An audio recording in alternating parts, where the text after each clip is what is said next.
Retired senior bureaucrat Shakeel Durrani کی کتاب frontier stations کی تقریب رونمائی area study centre Peshawar university میں منعقد ہوئی۔ شکیل درانی نے اپنی سول سروس کا آغاز 1971 میں کیا۔ طویل عرصہ خیبر پختونخوا میں گزارا۔ مختلف قبائلی ایجنسیوں میں political agent, additional chief secretary Khyber Pakhtunkhwa, Gilgit Baltistan, Azad Kashmir اور سندھ کے بھی چیف سیکرٹری رہے۔ پاکستان ریلوے اور رابطہ کے چیئرمین بھی رہے۔ ان دنوں civil society for the promotion of engineering sciences and technology Pakistan کے ایگزیکٹو ڈائریکٹر ہیں۔ تقریب سے خیبر پختونخوا کے سابق چیف سیکرٹری و ہوم سیکرٹری اور سینئر سفارتکار رستم شاہ مومن، سابق چیف سیکرٹری صاحبزادہ ریاض نور، سابق vice chancellor Peshawar university professor Azmat Hayat Khan, director area study centre professor Shabbir Ahmed Khan نے خطاب کیا۔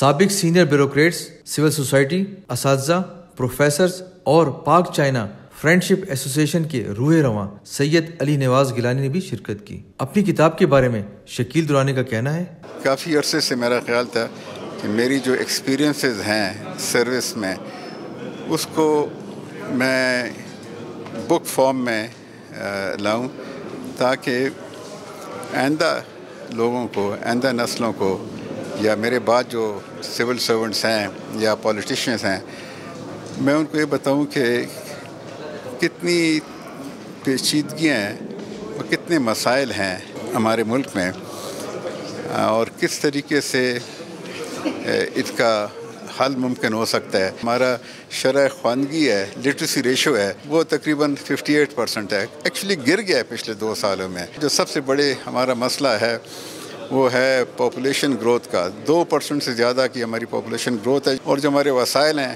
وہ آپ نے دیکھے ہیں کہ کیا کتنے کم ہیں۔ میں نے مینشن کیا کہ جو اسٹیٹ کی رٹ ہے پاکستان کی وہ بہت کمزور ہے، اور رٹ کا یہ مطلب نہیں ہے کہ آپ ہر جگہ پولیس یا لا انفورسنگ ایجنسیز بھیج دیں۔ رٹ کا مطلب یہ ہے کہ ہر جگہ کم از کم اسکول ہو، ہسپتال ہو، پینے کا پانی ہو، بجلی ہو، ڈسپیوٹ ریزولوشن جو مسائل ہیں، جو کیسز ہیں کرمنل نوعیت کے اور سول نوعیت کے، ان کا فیصلہ کریں، جلدی کریں، پرومپٹلی کریں۔ یہ رٹ ہے۔ جتنی کوشش ذوالفقار علی بھٹو صاحب ایز پرائم منسٹر کی تھی، ان کا ہمیشہ یہ انڈیور تھا کہ ٹرائبل ایریاز میں ہر جگہ سڑکیں بن جائیں، اسکول کالج بن جائیں۔ وہ 2-3 سال جو انہوں نے محنت کی ہے، ایسی محنت میں نے اس سے پہلے بھی کبھی نہیں دیکھی ٹرائبل ایریاز میں، اس کے بعد بھی نہیں دیکھی۔ دکھ کی بات یہ ہے ابھی بھی لوگوں کو جو بیسک نیڈز ہیں وہ نہیں مل رہی۔ جو میں نے کتاب میں لکھا ہے کہ بیوروکریسی، پولیٹیشینز، باقی وی ہیو انڈر پرفارم، جو لوگ عوام ہم سے ایکسپیکٹ کرتے ہیں وہ ہم پورا نہیں کر سکے۔ شکیل درانی خواتین میں فاطمہ جناح، ڈاکٹر رت فاؤ، کمپیوٹر ماہر عرفہ کریم مرحومہ اور بالی ووڈ اداکارہ ممتاز جہاں عرف مدھوبالا کی شخصیت سے متاثر ہیں۔ ہمارے معاشرے میں کتاب پڑھنے کا شوق دن بدن معدوم ہوتا جا رہا ہے۔ ایسے ماحول میں شکیل درانی جیسے جہاندیدہ شخص کی اپنے سول کیریئر کے دوران پیش آنے والے واقعات، حالات اور تجربات پر روشنی ڈالنا تازہ ہوا کا جھونکا ثابت ہو سکتا ہے۔